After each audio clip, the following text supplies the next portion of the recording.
Welcome back, everybody. Well, last time we saw how the fundamental theorem, part 2, generalizes when we're integrating over a region in the plane with Green's theorem. Right? And Green's theorem told us that we could either move all throughout our region D, adding up this derivative information, or we could march around the boundary of our region in the counterclockwise direction, adding up this function information. And that was our general way of thinking about FTC2. Go through the whole region, adding up derivative information, or go around the boundary with a direction, adding up function information. And today, we're going to play around with Green's theorem a little bit. We're going to see how we can use it to actually get a formula for computing area of a region with a line integral, and also get a sense for why Green's theorem is true and the idea that's behind it. And so to start in, let's think about area. And so right away, here is the formula. The formula is that the area of a region D we can get by doing a line integral over the boundary curve C. I guess I should label that. And moving in the counterclockwise direction of x dy. And over here in parentheses, I claim that there are other line integrals that hand us the area of our region as well. But what I kind of like about this idea is that I kind of imagine this line integral around the boundary curve as just kind of going around the outer curve with a pair of scissors. Right? So here's the scissors that we're using to cut this out. And as we march around our boundary curve, we've cut out our region, and it turns out that we're, with this particular line integral, getting the value of the area of our region D that we've cut out. And actually the proof of this is almost immediate from Green's theorem. Starting with our line integral here, right? Green's theorem says we can take this line integral and swap it out for a double integral. We just have to know what our p's and q's are, right? And so at the thing next to the dy, that is our q. And in this case, since there's nothing with the dx, that's telling us that our p is 0. Well, if q is x and p is 0, then qx is 1 and py is 0. And so we're left with just double integrating the constant function 1 over our region D, which hands us the area of that region. Right? This is an area formula that we've seen before when we were first getting introduced to double integrals. And the idea with these other formulas is that, well, the reason that this line integral hands us area is that when we do qx minus py, we end up with 1. Well, the idea is that, well, there's other q's and other p's that will make this happen. So for example, if we let p be negative y and q be 0, then qx minus py is going to give us 1, and there are other choices as well. So there's actually a whole bunch of line integrals we could write down that would hand us the area of our region. This one is a nice and clean formula to kind of keep in mind, though. It's my personal favorite. Just put that out there. Okay, and so let's look at an example where we put this to work. All right, let's find the area under one arch of the cycloid, given in parametric equations as so, where our parameter t varies from 0 to 2 pi. And so the cycloid actually has kind of a nice geometric interpretation. There's a real high-tech video right here that gives the idea. Essentially, we take a circle and kind of glue, in this case, a red Sharpie to it, and then push that circle along and watch the curve that our Sharpie traces out along the wall. All right, and this is a cycloid. And what we're going to look at is just one of these arches that are traced out, and we're going to see if we can find the area.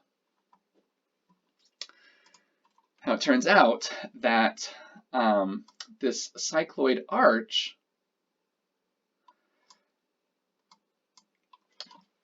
it's very ugly to write in the form of y equals some function of x.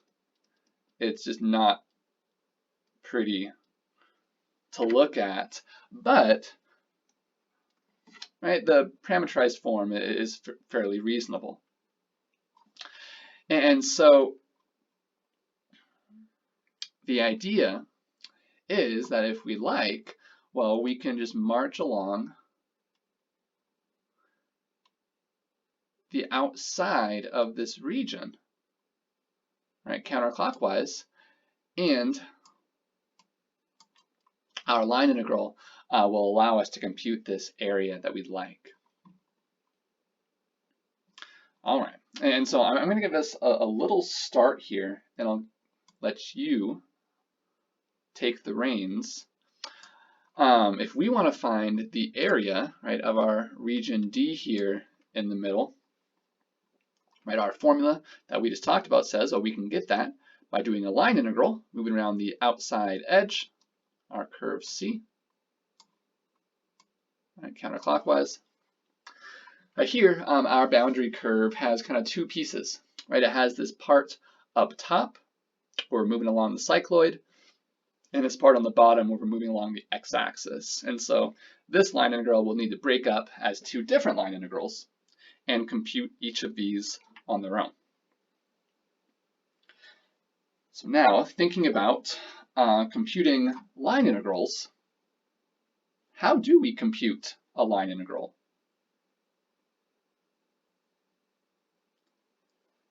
We've got two steps, right? First step is we need to parameterize our curve. All right, so we'll need to get a parameterization for the cycloid and a parameterization for the x-axis, right, that are going in the correct directions. And once we have our parameterization, we can then use our little catchphrase to translate our line integrals. And so that's the basic plan here. Pause the video and see how far you can get. Try and compute these line integrals.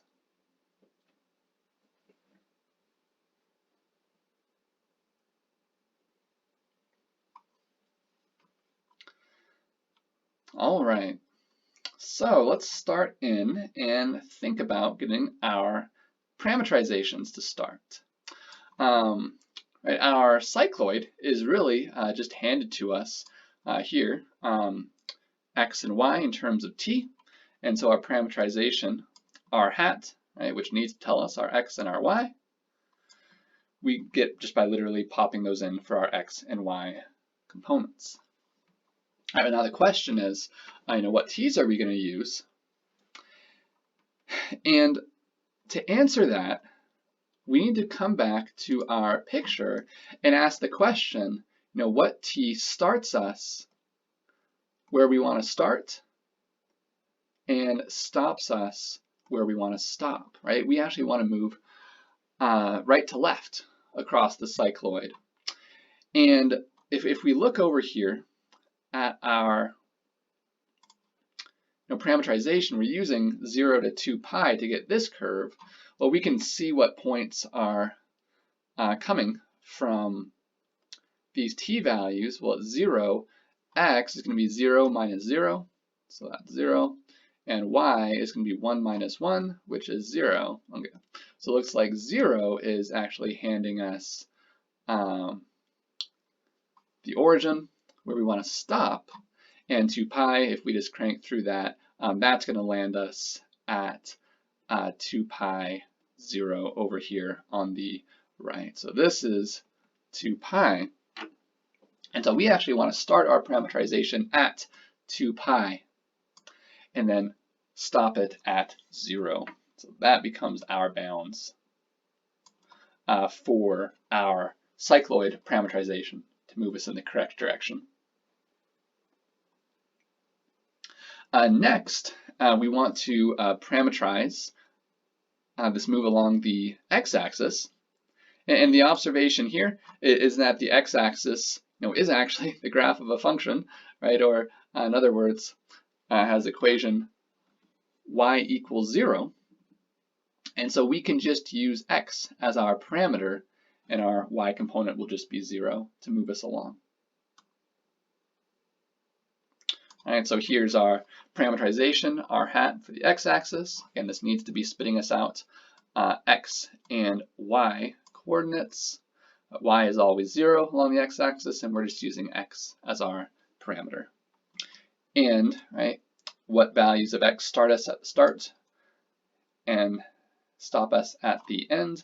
Well, we want to start x at 0 and then move to the right and stop at 2 pi is where we'll be, the x coordinate that we'll be ending at. And so those become our bounds, 0 to 2 pi for x.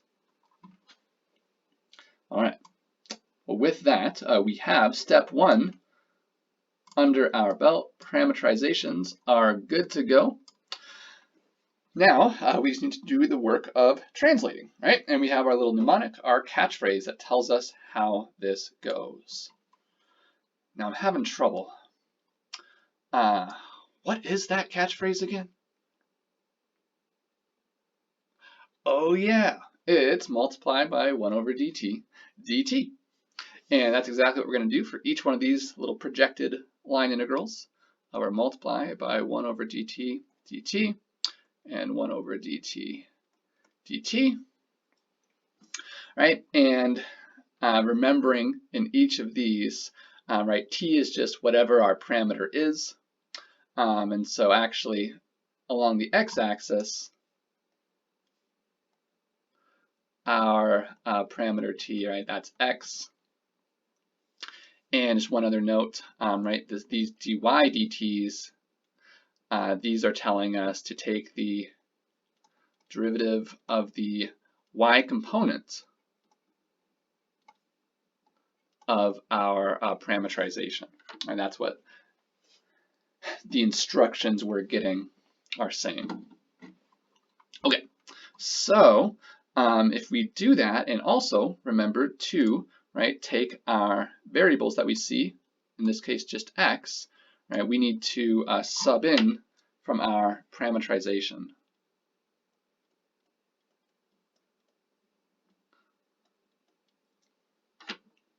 And so along the cycloid, x is right here. So our x becomes t minus sine t. And then the derivative of the y component, that's going to give us derivative of negative cosine, which is positive sine. And that's what we get here for our dy dt. All right, and here again, we're moving from t equals 2 pi to 0. And so this is the limits of integration that we want for our cycloid integral. Next, looking at the x-axis integral, And our limits there are moving from x equals 0 to 2 pi. And x is actually just x. And so right here where we see x in our integral, it just stays x. There's nothing to do there. But over here, looking at dy dt, we look at our parameterization. Our y component is just the 0 function, so that derivative is 0. And so over here, this right-hand integral actually just becomes the integral of 0.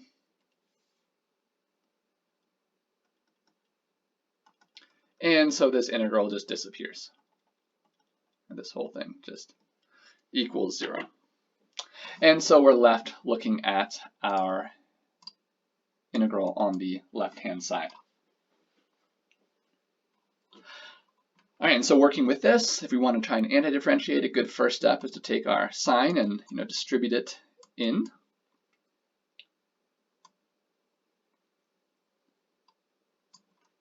And if we do that, we end up with t sine t minus sine squared t. And I think at this point it's natural to try and maybe just attack one of these pieces at a time. How do you think we might integrate each one of these pieces?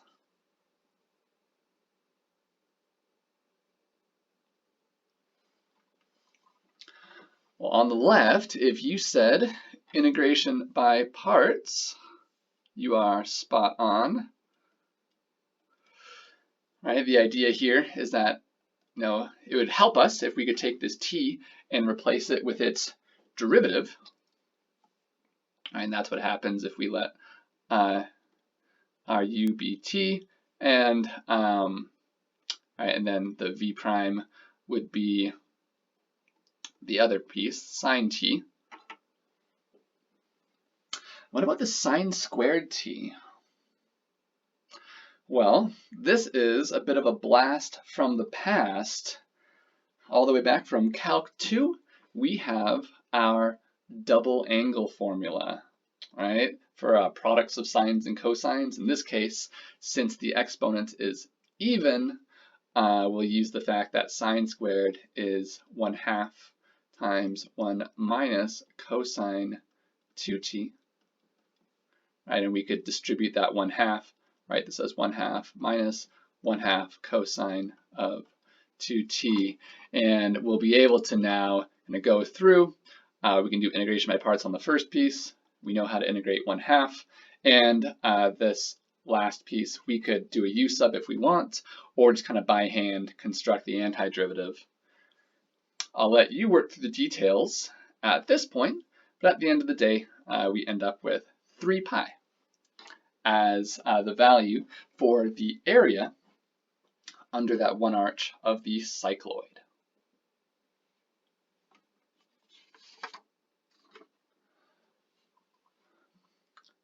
Okay, so at this point, I'd like to think a little bit about why a result like Green's theorem is true. What's going on that somehow intuitively makes this reasonable and possible, I guess. And this really comes from the geometric, the physical point of view that we talked about last time. And so let's recall what that is, right? So Green's theorem tells us that we can either go through our entire region D, adding up the information of the circulation of our vector field PQ at each point, right? And so we recall the idea here that this vector field is giving us vectors attached to each point in our region, and out of our region, right, there's our PQ. And so this double integral, the kind of picture here is we can march through the inside of our region here, adding up our circulation information, right? And so I'll draw these little circles with counterclockwise arrows to show us that, right, the idea for this circulation at a point, right, if that value is positive, that's telling us that, right, if we stuck a fidget spinner right at that point, that it would want to be spinning counterclockwise. And if the value was negative, that'd be telling us that our fidget spinner would want to spin clockwise instead. And if it's 0, then our fidget spinner wouldn't be moving at all at that point. Right, so Green's theorem says we can either do that, move through the inside of our region, adding up circulation at each point, or we can just move along our boundary curve and compute the circulation of our vector field there. And the short answer for why these should give us the same thing is that if we look inside where all these purple circles are, if we kind of zoom in, say, let's just look at these two in the middle, well, where these kind of connect, on this left-hand circle, we'd actually be moving up, and on this right-hand circle, we'll be moving down. And so the big idea here is that somehow these opposite directions are going to cancel each other out. And so it kind of everything explodes on the inside and goes away except for the stuff on the very outer edge.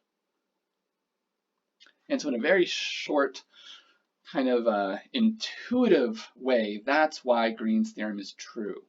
Because the opposite directions of these circulations on the inside cancel out and leave us with just the circulation on the outside. I want to say a few words about kind of how one would actually go about trying to prove this legitimately. We're not going to go through the details at all, but I want to give us just a flavor. We get to see a cool idea. So, here's an idea or a plan of a proof for Green's theorem. The first step is to first make sure that this result, Green's theorem, holds on the simplest possible region you could ever imagine, and that is for squares. Right, if it doesn't work for squares, then well, we can just call it a day. It's not true. If it does work for squares, well then maybe we can use that. And actually, the kind of idea is to kind of consider the q parts of these integrals on their own and the p parts on their own. So you kind of have two things to show. But anyways, in a nutshell, first show that Green's theorem holds on squares. And it works. And with that knowledge, we kind of can come to a more general region, right? Something like this that we see. And immediately notice that it's not a square, right? It's rounded, it's kind of strange, and so it's kind of hard to get a hold of. But we are students of calculus, and we have a motto, right? What's the motto of calculus?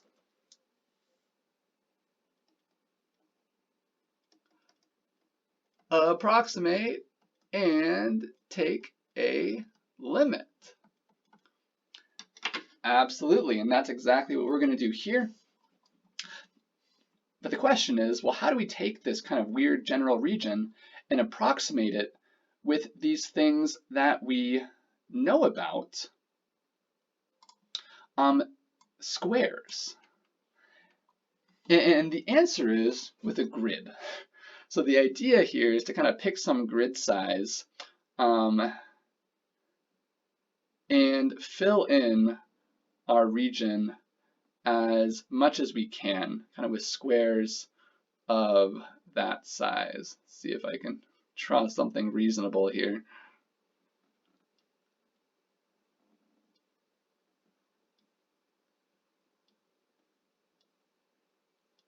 All right, maybe over here we can pop out a little bit more. Okay. And so this region, if you kind of fill in these purple squares, this serves as our approximation for our true kind of peanut-shaped region that we're thinking about.